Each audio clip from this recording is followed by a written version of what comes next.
4 GTA, 2 Manhunt, 1 Bully ile sofrayı donatıyordu. Birer tek söylüyorduk. Biz gelenleri sıcacık yerken Rockstar birer tane daha ilave yaptırayım mı abiye bağlıyordu. Birini bitirirken diğeri duman üstünde önümüze geliyordu. Önümüzdekini yerken tek düşündüğümüz şey bir sonrakini ayranla nasıl denkleyerek gömeceğimizdi. Valve gibi ikide muslukları kesip insanın canını da sıkmıyorlardı. Rockstar'ın henüz şımarmaya başlamadığı ama bizi şımarttığı günlerdi. Online oyunların ise henüz hayatımıza pinglemediği zamanlardı. Birçok firma gibi Rockstar da başlayıp biten oyunlar yapıyordu. Evet, oyun maliyetleri daha düşüktü, daha fazla risk alabiliyorlardı ve yeni fikirleri cesurca deneyebiliyorlardı. Bunu bir de Rockstar yapınca yanındaki salata daha bir taze, üstüne çay ise daha tatlı geliyordu. Mutluyduk. Şu an ise acıktım. Sadece ikinci oyunu PC'ye çıkan Midnight Club ya da The Warriors gibi oyunlarına ise konsolum olmadığı için sadece uzaktan bakabiliyordum. Bir de bu vardı. Rockstar Games Table Tennis'i sunar. Cümleden de oyun ismi oluyormuş. Teselliyi ise bambaşka bir yerde bulacaktım.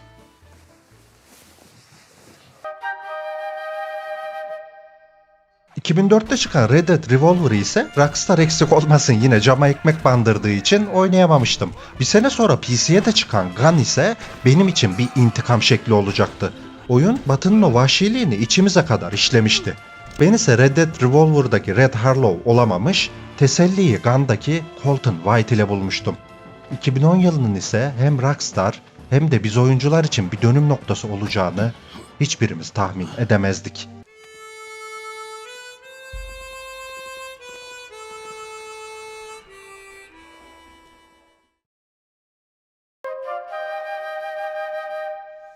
Rockstar, Vahşi Batı temalı yeni bir oyun yapıyor ancak oyunun ana karakterini ve dünyasını tamamen değiştiriyor. John Marston ile artık ayakları yere daha sağlam basan bir hikaye anlatıyordu.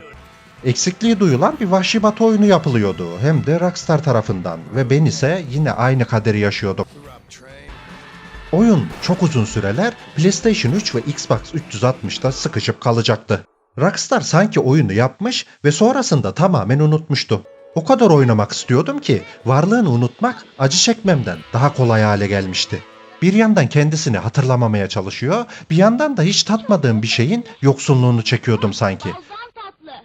Bir gün ben de yiyeceğim. Ne zaman bir oyun listesi görsem kendisiyle tekrar karşılaşıyordum. Göz kırpıp bir baksana diyordu devamlı. Bu durum bu şekilde tek taraflı olarak uzunca bir süre devam etti. Asıl darbeyi ise hiç beklemediğim anda, hiç beklemediğim yerimden yiyecektim. Dişlerimi sıkıp gözlerimi kapatıyordum. Kendimi içsel olarak daha fazla eğitebildiğim bir yöntem bulmuştum ancak oyunun sabır testi beni beklediğimden daha fazla zorlayacaktı. Yine de gayreti elden bırakmadıysa da Oyunun ikincisini çıkararak. Daha da doğrusu bunu da PC'ye çıkarmayarak. GTA 5'te yaşadığım olayın aynısıyla karşı karşıyaydım.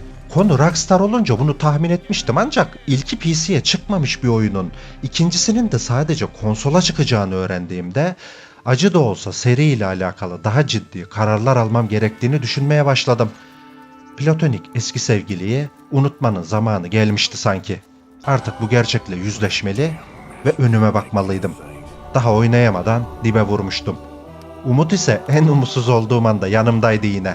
Yüzeye çıkmak için gereken gücü ise konsola çıkışından bir sene sonra ansızın buluverecektim. Sabırla ilgili tüm atasözü ve deyimleri içselleştirmiş biri olarak beklemiştim ve 17 Ekim 2019'da tüm yaşadıklarıma değecek haberi alacaktım. Rockstar ikinci oyunun 5 Kasım'da PC'ye geleceğini duyuruyordu. Ben ise bu gerçekliğe inanamamış, yaşadığım şaşkınlık ve heyecanla ön siparişin ne zaman yapılabileceğini araştırmaya başlamıştım. Rockstar'ın GTA 5'ten sonraki oyununu da artık oynayabilecektim. İlkini oynamayı beklerken tam 9 sene sonra ikincisini oynayacaktım. Rockstar'ın ketum ama ne yaptığını bilen bir firma olduğunu düşünmekten kendimi alamıyordum. Kafam karışmıştı ama olsundu. Oyunları çıkış yılına göre oynama konusuna kafayı takmış biri olarak mecburen sineye çekmiştim bu durumu. Çeşitli taklalar atarak oyunu daha ucuza edinmiş, ön yükleme yapıp oyunun çıkacağı o kutlu günü beklemeye koyulmuştum. Zamanın göreceliği beni de vurmuştu. Günler sanki daha yavaş akıyordu artık. 5 Kasım günü saat 16'da PC'nin başında ön sipariş verildi yazısının oyna şeklinde değişmesini bekliyordum. Yazı aktif olur olmaz arkadaşımla beraber eş zamanlı oyuna girecektik. Altı patları görmemle içimdeki heyecan daha da artmıştı. GTA 5'ten sonra ilk defa bir oyunu çıkış zamanında oynayabiliyordum. Hikaye moduna tıkladım. Ben muradıma ermiştim ama arkadaşım ana menüyü görememişti bile. Bir yandan oyunumu oynamaya çalışıyor, bir yandan da onu teselli etmeye çalışıyordum. Çözüm denedikçe aldığı hatalar farklılaşıyordu. O gün uzunca bir oyun mesaisinden sonra çok huzurlu uyuduğumu hatırlıyorum.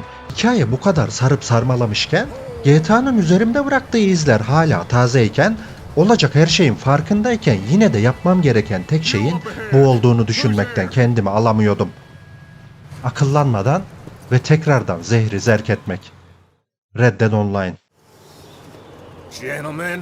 Okay. Online'da iki ayrı para birimi vardı. Banknot ve altın olarak. Oyundaki alınabilirlerden bazıları sadece banknot ile, bazıları ise sadece altın ile alınabiliyordu. Yani dert birken iki olmuştu. GTA Online'dan tecrübeliydim ancak Rockstar'ın ekonomik duvarlarına psikolojik olarak ne kadar hazırsam, aradan geçen 4 senede Rockstar'da kendisini ciddi şekilde geliştirmişti. İğne ile kuyu kazmaya başlamıştım tekrar. GTA Online'daki kontak görevlerine benzeyen hikaye görevleriyle ısınmaya başlamıştık. Ödül olarak tabii ki çok az para ve altın veriyorlardı. Oyunun etli kısmı ise mesleklerdi. Bu meslekleri kazanabilmek için de tahmin edebileceğiniz gibi altına ihtiyacımız vardı. Oyunu ön sipariş ile Rockstar Games Launcher'dan almamın bana getirdiği iki güzellik vardı. Birincisi, Rockstar'ın kendi seçeceğim iki oyununu kütüphaneme eklemek. İkincisi ve daha önemlisi, online için başlangıçta 50 altına sahip olmak. Ama konu bensem bununla yetinmeyecektim. GTA Online'ın haritasında gizli 54 iskambil kartını toplayarak Red Dead Online'daki Collector mesleği için gerekli lisansı bedavaya getirmiştim. Amazon hesabımı Rockstar Social Club hesabımla birbirine bağlayarak da oyun içi $1000 ve Bounty Hunter lisansını cebe indirmiştim. Evet, bu konularda fazla iyiydim. Trader rolünü açabilmek için gerekli lisans içinse 15 altını bayılmıştım. Bir zahmet artık dediğinizi duyar gibiyim.